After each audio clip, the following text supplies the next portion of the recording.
يشبك من مهدي وازبك من تطخ، الاثنين كانوا عاملين بالظبط زي اتنين ممثلين لذاذ قوي، واحد منهم الله يرحمه اللي هو المرحوم خالد صالح، واللي عايش دلوقتي خالد الصاوي، الاثنين شبه بعض والاثنين اسمهم خالد. وازبك ويشبك الاثنين اللكنه بتاعت الاسم شبه بعض. الاثنين دول كانوا يعتبروا الايد اليمين والايد الشمال لمين؟ للسلطان الاشرف قايتباي.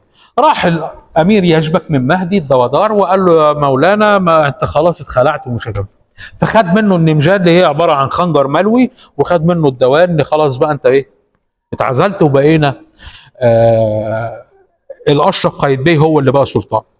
بيحكي ابن تغري بردي مشهد في التهليز، استاذنكم تعالى يا استاذ خالد، حضرتك هتيجي من اول، لا تعالى قصادي، تعالى قصادي، يعني اقف انت هناك وتعالى قصادي. بيحكي ابن تغري بردي